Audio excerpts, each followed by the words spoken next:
السلام عليكم ورحمة الله وبركاته. الحمد لله رب العالمين والعاقبة للمتقين، والصلاة والسلام على أشرف الأنبياء والمرسلين نبينا محمد وعلى آله وصحبه أجمعين ومن تبعهم بإحسان إلى يوم الدين، أما بعد. فعن ابن عمر رضي الله تعالى عنهما قال قال رسول الله صلى الله عليه وسلم: رحم الله امرأ صلى أربعا قبل العصر، رواه أحمد وأبو داود والترمذي وحسنه وابن خزيمة وصححه۔ بلوغ المرام من ادلۃ الاحکام کی حدیث نمبر 285 ابھی آپ کے سامنے پڑھی گئی ہے۔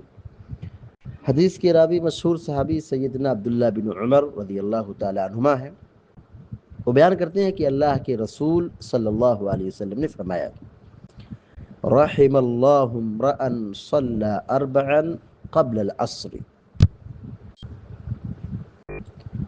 رحم رحم یرحمو کی معنی ہوتا ہے رحم کرنا، اور جب رحم اللہ آئے گا تو یہ دعائیہ کلمہ ہو گیا۔ رحم یرحمو کی معنی ہوتا ہے رحم کرنا، لیکن جب یہ رحم اللہ اس طرح جملہ ہوگا تو وہ دعا کے معنی میں استعمال ہوتا ہے۔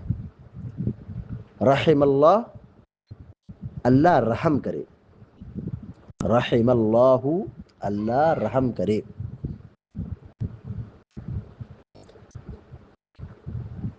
امرأن، امرأن یہ مفعول ہے، امر کا معنی ہوتا ہے انسان۔ رحم اللہ امرأن، اللہ اس آدمی پر رحم فرمائے۔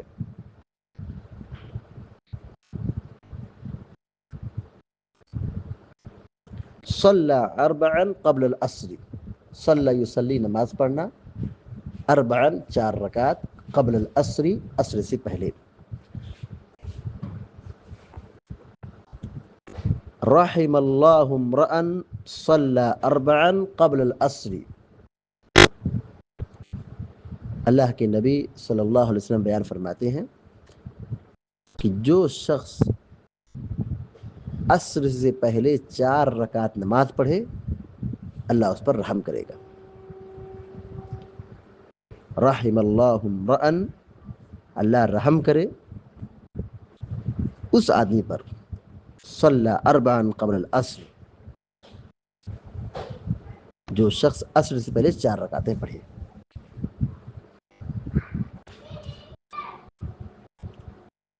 رواہ احمد و ابو داود والترمذی وحسنہ وابن خزیمۃ وصححہ۔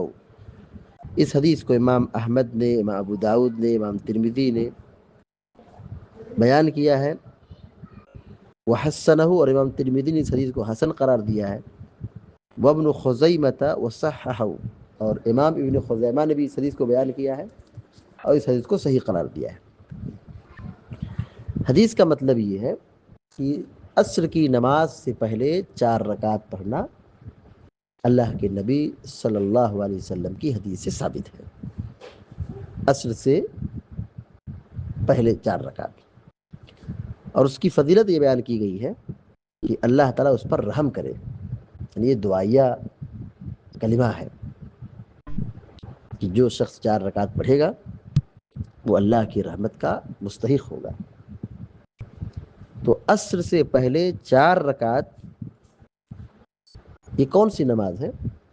یہ سنت غیر مؤکدہ میں سے، سنت غیر مؤکدہ۔ اس سے پہلے یہ بات واضح ہو چکی ہے، بتائی جا چکی ہے کہ سنت مؤکدہ 12 رکعت ہے، سنت مؤکدہ 12 رکعت ہے۔ ظہر سے پہلے 4 رکعت، ظہر کے بعد 2 رکعت، مغرب کے بعد 2 رکعت، عشاء کے بعد 2 رکعت، اور فجر سے پہلے 2 رکعت، یہ کل ٹوٹل 12 رکعت ہے۔ اور بعض روایتوں میں اس کی بھی وضاحت کی گئی ہے کہ ظہر سے پہلے 2 رکعت کا بھی ذکر ہے، تو 10 رکعت، 10 یا 12 رکعت یہ سنت مؤکدہ میں سے ہے، لیکن 12 رکعت والی جو تعداد ہے وہ کیا ہے؟ افضل ہے، کیونکہ وہ بھی صحیح حدیث سے ثابت ہے، اور اللہ کے نبی صلی اللہ علیہ وسلم خود 12 رکعت کی پابندی کرتے تھے۔ تو یہ سنت مؤکدہ میں سے ہے۔ یہاں حدیث میں رحم اللہ امرأن صلی اربعا قبل العصر جو کہا گیا ہے، یہ سنت مؤکدہ میں سے نہیں ہے، بلکہ یہ سنت غیر مؤکدہ میں سے ہے، یعنی نفل نماز۔ اگر آدمی اس کی پابندی کرے تو یہ اللہ کی رحمت کے حصول کا ذریعہ ہے، اللہ کی رحمت کے حصول کا ذریعہ ہے۔ اور یہ نماز سے پہلے اور نماز کے بعد تو نوافل کا اور سنن کا حکم ہے۔ اس کا مقصد یہ ہوتا ہے کہ ان سنتوں کی پابندی کر کے آدمی اپنے فرائض کی حفاظت کرے، کہ وہ پہلے سے مسجد میں آ کر کے تیار ہو جائے، نماز کے لیے آمادہ ہو جائے، ذہنی سکون بنا لے، اور فرض نماز خشوع و خضوع سے پڑھے۔ اور ان سنتوں کی نوافل کی بڑی فضیلت ہے، سنن رواتب اور نوافل کی بڑی فضیلت ہے۔ فضیلت یہ ہے کہ قیامت کے دن یہ نوافل فرائض کے درجے پر ہو جائے گے۔ اگر ہمارے فرائض میں کوئی کمی ہوگی، کوتاہی ہوگی، تو فرائض کی کمی کو اللہ تبارک و تعالی نوافل کے ذریعے سے مکمل کر دے گا۔ نماز میں کمی ہے، فرائض میں کمی ہے، تو اللہ تعالیٰ کہے گا کہ اس کے پاس نوافل ہے، چیک کیا جائے گا، پتہ چلے گا ہاں نوافل کی پابندی کرتا تھا، تو اس کے برابر اس کو درجہ دے دیا جائے گا، یعنی اس کو کامیابی عطا ہو جائے گی، کامیابی مل جائے گی۔ اور اسی طریقے سے نوافل کی پابندی اور فرائض کی نوافل کی پابندی کرنے سے، سنتوں کی پابندی کرنے سے ایک فائدہ یہ ہوتا ہے کہ آدمی فرائض کی حفاظت کرتا ہے۔ ظاہر ہے اگر وہ سنتوں کی پابندی کرتا ہے تو وہ تکبیر تحریمہ کے ساتھ حاضر ہوگا، پہلے صف کا نمازی ہوگا۔ اگر سنتوں کو چھوڑ دے گا آہستہ آہستہ تو پھر جماعت سے بھی وہ محروم ہو جائے گا، فرائض میں بھی اس کی نماز، فرض نمازیں بھی چھوٹنے لگ جائیں گی۔ اور ان نوافل کی پابندی سے فائدہ یہ بھی ہوتا ہے کہ بندہ فرائض خشوع و خضوع سے ادا کرتا ہے۔ ایک آدمی آئے مسجد میں بیٹھے اور اس سے پہلے سنتوں کی پابندی کرے، تو وہ فرض نماز کیسے پڑھے گا؟ نہایت اطمینان اور سکون سے پڑھے گا، کیونکہ وہ پہلے سے اپنا ذہن بنا چکا ہے۔ ایک آدمی بھاگے بھاگے جلدی سے آیا اور جماعت میں فوراً شامل ہو جائے، تو وہ ماحول اور وہ خشوع و خضوع نہیں پیدا ہو سکتا ہے جو ایک آدمی پہلے سے مسجد میں آیا ہو اور وہ سنت وغیرہ سے فارغ ہو کر کے فرض نماز کے لیے انتظار کر رہا ہو۔ علی کل حال ہر فرض نماز سے پہلے ہر اذان اور اقامت کے درمیان نماز ہے، کم از کم 2 رکعت ہے۔ ہر نماز اور ہر اذان اور ہر اقامت کے درمیان 2 رکعت نماز ہے، تو اس کا اہتمام کرنا چاہیے۔ اور یہاں پر جو عصر سے پہلے 4 رکعت پڑھنے کے بارے میں حدیث موجود ہے، اللہ کے نبی صلی اللہ علیہ وسلم نے کتنی بڑی بشارت سنائی ہے کہ اللہ اس پر رحم کرے، یعنی جو آدمی نماز پڑھتا ہے عصر سے پہلے 4 رکعت پڑھتا ہے، اللہ اس پر رحم کرے۔ اور جس آدمی پر اللہ رحم کر دے تو سوچے دنیا کا کتنا بڑا خوش نصیب انسان ہے۔ جس آدمی کو اللہ کی رحمت کا کچھ حصہ مل جائے، وہ آدمی کتنا خوش نصیب ہے، اس کا اندازہ ہم اور آپ نہیں لگا سکتے۔ اللہ اس آدمی پر رحم فرمائے جو عصر سے پہلے 4 رکعت نماز پڑھے، 4 رکعت نماز پڑھے۔ اب وہ ایک سلام سے بھی پڑھ سکتا ہے اور 2 سلام سے بھی پڑھ سکتا ہے، لیکن بہتر یہ کہ وہ 2 سلام سے 4 رکعت پڑھے۔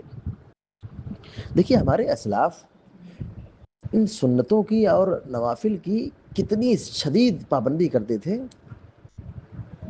ام حبیبہ رضی اللہ تعالیٰ عنہ بیان فرماتی ہیں کہ اللہ کے نبی صلی اللہ علیہ وسلم نے فرمایا کہ جو آدمی دن اور رات میں 12 رکعت پڑھے، یعنی فرض نماز کے علاوہ سنن رواتب کی پابندی کرے، تو اللہ تعالیٰ اس کے لیے اس کے بدلے جنت میں گھر بناتا ہے۔ مشہور حدیث ہے، یہ بات حدیث گزر چکی ہے اس سے پہلے. اب اس حدیث کا بیک گراؤنڈ دیکھیے.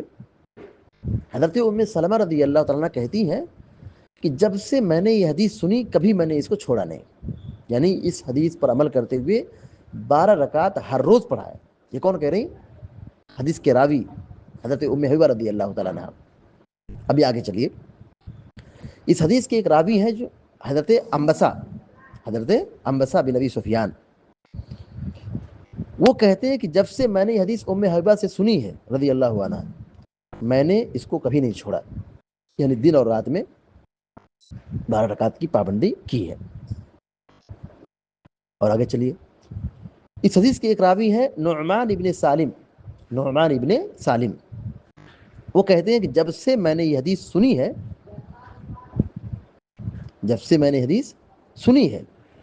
میں نے اس کو چھوڑا نہیں ہے. اس حدیث کے ایک راوی ہے عمرو بن اوس. وہ کہتے ہیں کہ جب سے میں نے حدیث سنی ہے میں نے اس کو چھوڑا نہیں ہے. ہمارے اسلاف اور حدیث کو روایت کرنے والے علماء روات کتنی نوافل کی اور کتنی سنن کی پابندی کرتے تھے اس ایک حدیث پر آپ اندازہ لگا سکتے ہیں کہ جب سے میں نے یہ حدیث سنی ہے کبھی نہیں چھوڑی ہے. جب سے میں نے یہ حدیث سنی ہے میں نے 12 رکعت پڑھنا نہیں چھوڑی ہے. اور آج افسوس کا مقام ہے کہ آدمی سنت چھوڑ کر کے فرض نماز چھوڑنے کا عادی ہو گیا ہے. تو ہماری اور آپ کی یہ ذمہ داری بنتی ہے کہ ہم ان سنن رواتب کو معمولی نہ سمجھیں اور اس طریقے سے جو نماز سے پہلے اور نماز کے بعد کی جو سنتیں ہیں ہم اس کو ہلکے میں نہ لیں. ہم اس کی غیر معمولی پابندی کریں. یہی نماز قیامت کے دن ہمارے لیے نجات کا ذریعہ بنے گی, جہنم کی آگ سے بچائے گی. اللہ تعالیٰ اس آدمی پر رحم فرمائے جو نماز پڑھے, عصر سے پہلے 4 رکعت پڑھے. تو رحمت دنیا کے اندر بھی ملے گی, برزخ کے اندر بھی ملے گی, اور مرنے کے بعد قیامت دن اٹھائے جانے کے بعد حساب و کتاب میں بھی رحمت ملے گی. اور جو آدمی نماز چھوڑ دے, نماز کی پابندی نہ کرے, وہ رحمت سے محروم